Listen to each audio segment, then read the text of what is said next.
જય હિન્દ. હું આપ સર્વની સમક્ષ એક મુદ્દો લઈને આવ્યો છું કે ફાયર ફિલ્ડની અંદર આપ કઈ રીતે એન્ટ્રી મેળવી શકો, ફાયર ફોર્સ શું છે, ફાયરમેન કઈ રીતે બની શકીએ અને ફાયરમાં કઈ રીતની પોસ્ટ હોય છે, ક્યાંથી ફાયરમાં એન્ટ્રી મેળવી શકીએ અને અપર લેવલ સુધી ફાયરમાં ક્યાં સુધી આપણે પહોંચી શકીએ છીએ, એમના વિશે હું આપ સર્વને માહિતગાર કરવા ઈચ્છું છું.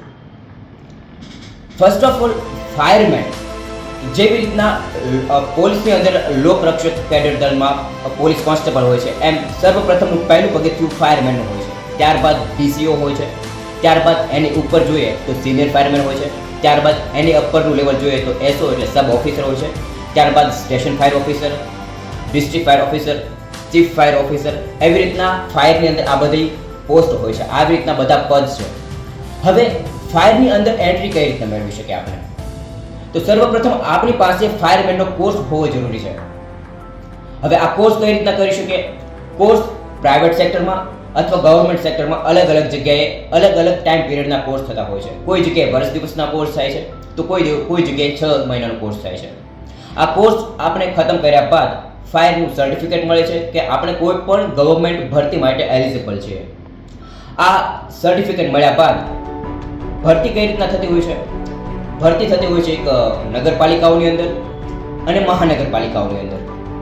નગરપાલિકાઓની અંદર જે ભરતીઓ થાય છે એ સીધી ગાંધીનગર થ્રુ થતી હોય છે અને જે આ મહાનગરપાલિકાઓની ભરતી થતી હોય છે તે કમિશનરના અંડરમાં હરેક મહાનગરપાલિકાઓ પોતાની મેળે પોતાની ભરતીઓ કરતી હોય છે, જેમાં ક્રાઇટેરિયાઓ પોતાની મહાનગરપાલિકાઓ પોતાની મેળેના નક્કી કરેલા હોય છે.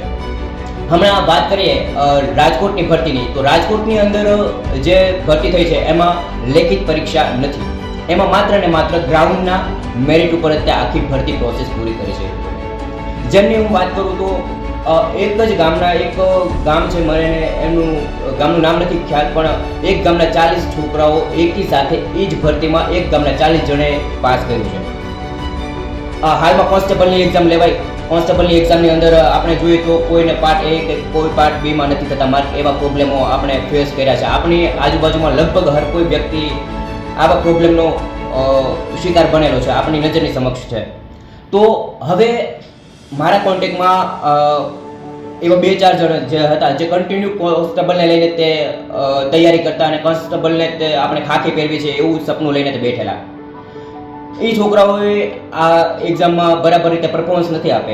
તો હવે કોઈ પણ રીતે આપણે ગવર્મેન્ટ જોબ મેળવવી છે, કોઈ પણ રીતે આપણે એક ગવર્મેન્ટ સેક્ટરની અંદર આપણે એન્ટ્રી મેળવી છે, તો એમાંનું એક આ ફાયર ફિલ્ડ જે છે એક બહુ જ સરળ અને આપણા ગામડાવાળાના લોકો માટે બહુ સારું માધ્યમ છે.